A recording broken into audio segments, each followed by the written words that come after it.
All right, a whole lot to get to today as we kick things off, of course, I guess with the commodity space, looking at oil prices, which of course have been part of this big stories for this year. West Texas Intermediate hovering around that $72 level. Brent crude falling below 80. Natural gas is down. That's what we're seeing as far as the oil prices are concerned. And we roll on through the day. I think we're going to be looking at exchange rates now. The US dollar, of course, with the rate decisions coming from the Bank of England, also coming from the Federal Reserve, the ECB, $1.09 to the euro, $1.27 to the pound. And look at the yen appreciating against the dollar. That's your exchange rates for today. We're going to also look at Bitcoin, cryptocurrencies. Bitcoin up 42,967. Ethereum is at 2,280. That's what we're seeing in the cryptocurrency space. Also, lots of headlines in cryptocurrencies this year. Will we get that ETF approval in January? Asia markets, bit of a mixed bag. Shanghai Composite Index, that's down, but your Hang Seng in Hong Kong is up. So is your Kospi in Korea and the Nikkei 225 over in Japan. That's what we're seeing with the Asian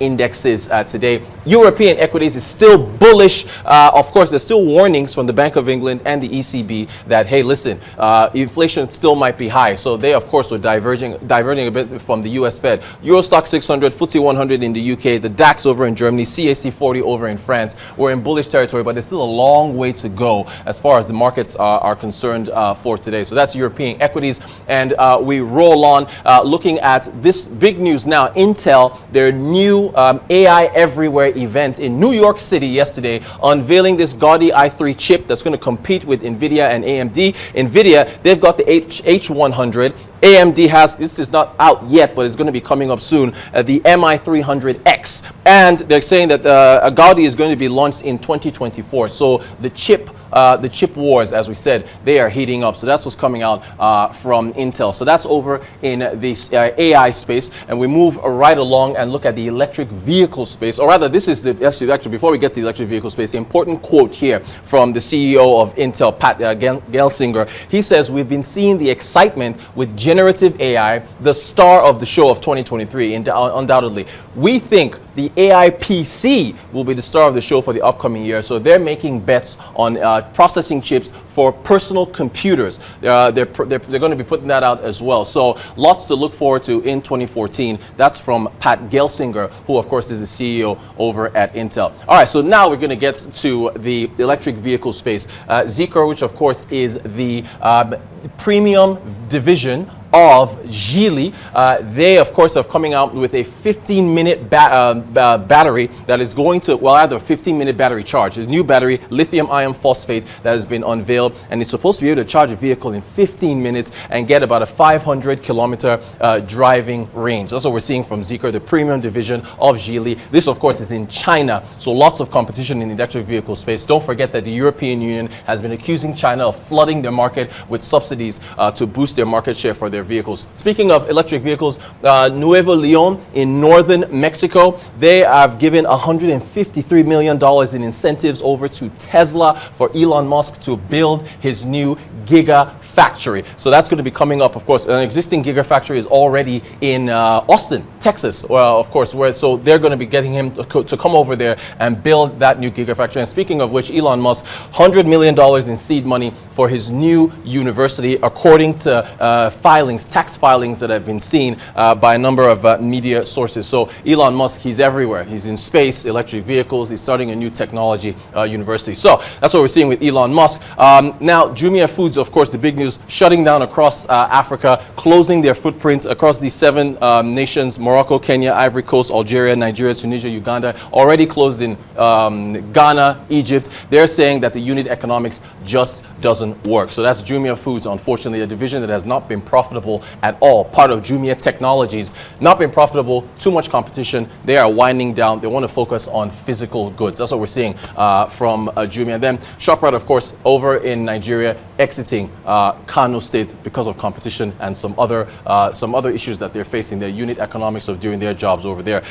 What else is going on in the news? I think that should be just about it as far as the major news is concerned. We've also got the Purchasing Managers Index numbers coming out from Europe. We're going to be getting into this with Arise business analyst Bode Ososami. And also Microsoft is sitting down with labor union leaders in order to discuss artificial intelligence and also this ex-CEO of Wirecard. He has been brought up on charges of fraud. Let's go, of course, to Arise business analyst Bode Ososami, waiting for us in the UK to discuss these major headlines. Bode, you're very welcome. Good morning to you. Thank you so much for joining us. So what do you make of those new numbers, PMI numbers coming out from Europe?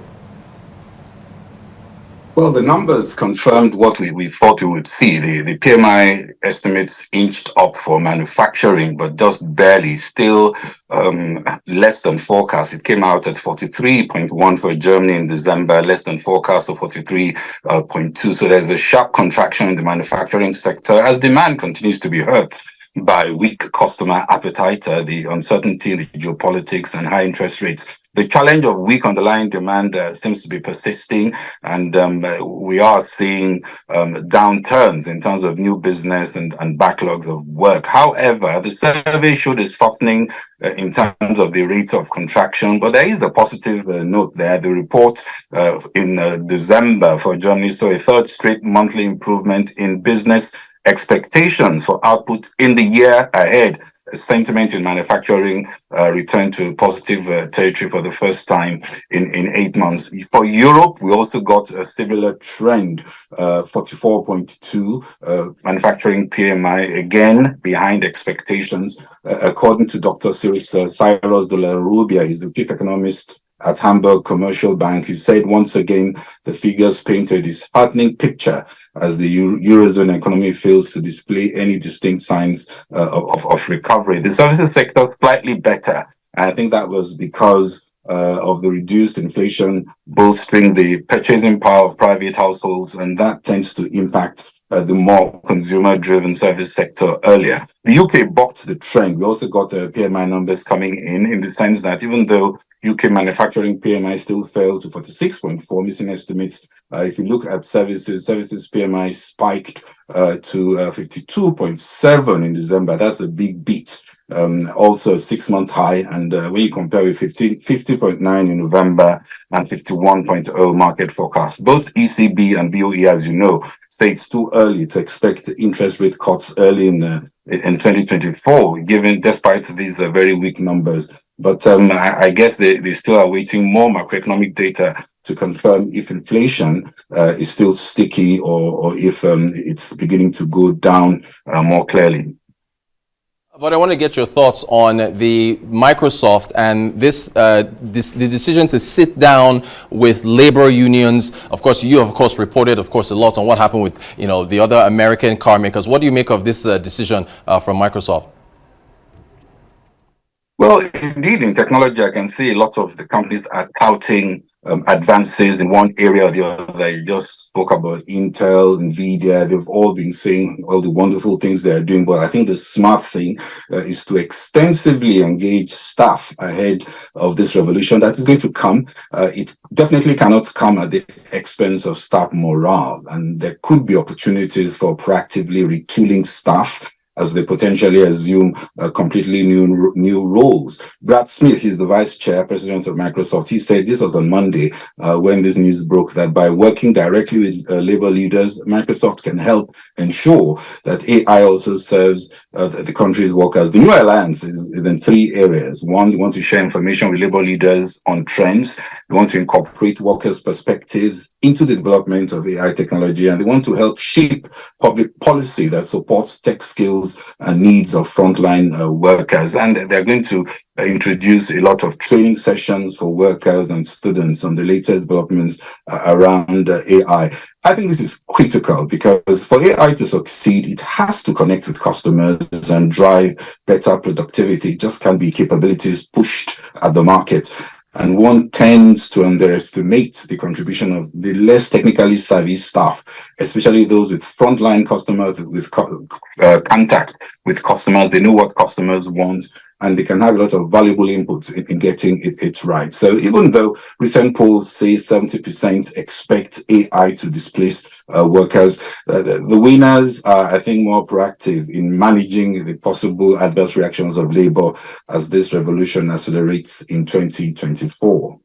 Fantastic stuff. Bode, no one covered Wirecard as much as you did. I mean, we went in depth. We covered everything as far as all the developments. What do you make of this news now that Mr. Lay, from ex-CFO, ex-Chief Financial Officer, has not been charged with fraud? Well, I think that they've taken their time in analyzing and investigating. Remember, it was the vigilance of business journalists that pointed out that something was going wrong with Wirecard, and eventually led to the full exposure of many misdemeanors and filing for insolvency due to massive debts. The scandal triggered extensive investigations, and we now have a fresh alertness on fintech regulatory surveillance, especially in Germany, the UK, and other countries. But Wirecard got away with fraudulent accounting activities for a long time, inflating their profits simply because the German watchdog was slow to act against the company. Even when the signs were there, they just couldn't believe Wirecard could be doing this. Wirecard was supposed to be the next Microsoft, the next Amazon. It was supposed to be the big tech, the response on big tech from Germany. But the optimism, of course, led to a disaster. The trial is going on. My sense is that we've learned our lessons, and even as the investigation progresses, there is going to be much higher vigilance in 2024 for sure from regulators. I think they now see that white-collar criminals tend to thrive on the wave of so-called disruption and innovation if the required guardrails are not quickly put in place. Arise business analyst Bode Ososami. Bode, always a pleasure having you break down these stories for us. We thank you so much for your insights as always.